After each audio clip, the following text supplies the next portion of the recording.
زبور 25واں۔ اے خداوند، میں اپنی جان تیری طرف اٹھاتا ہوں۔ اے میرے خدا، میں نے تجھ پر توکل کیا ہے، مجھے شرمندہ نہ ہونے دے۔ میرے دشمن مجھ پر شادیانہ نہ بجائیں، بلکہ جو تیرے منتظر ہیں ان میں سے کوئی شرمندہ نہ ہوگا۔ پر جو ناحق بے وفائی کرتے ہیں وہی شرمندہ ہوں گے۔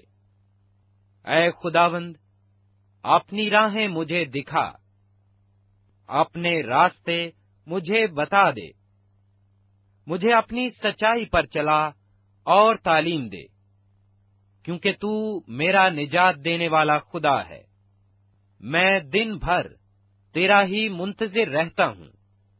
اے خداوند، اپنی رحمتوں اور شفقتوں کو یاد فرما، کیونکہ وہ ازل سے ہیں۔ میری جوانی کی خطاؤں اور میرے گناہوں کو یاد نہ کر۔ اے خداوند، اپنی نیکی کی خاطر اپنی شفقت کے مطابق مجھے یاد فرما۔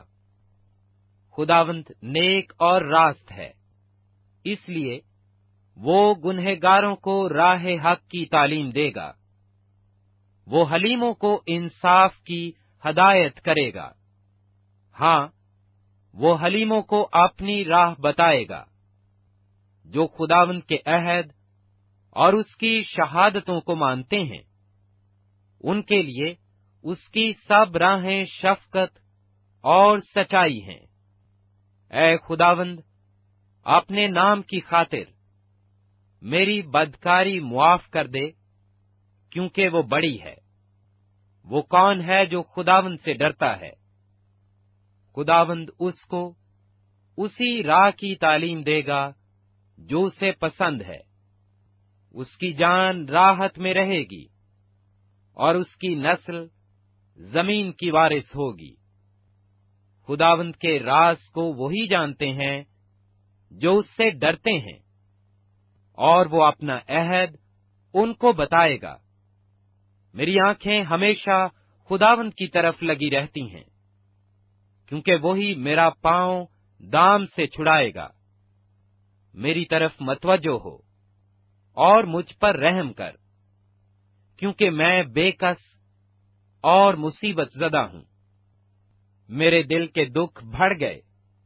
تو مجھے میری تکلیفوں سے رہائی دے۔ تو میری مصیبت اور جانفشانی کو دیکھ اور میرے سب گناہ معاف فرما۔ میرے دشمنوں کو دیکھ، کیونکہ وہ بہت ہیں اور ان کو مجھ سے سخت عداوت ہے۔ میری جان کی حفاظت کر اور مجھے چھڑا۔ مجھے شرمندہ نہ ہونے دے، کیونکہ میرا توکل تجھ ہی پر ہے۔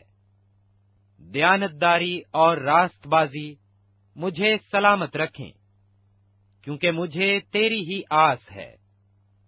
اے خدا، اسرائیل کو اس کے سب دکھوں سے چھڑا لے۔ Like, share and subscribe Masihi YouTube channel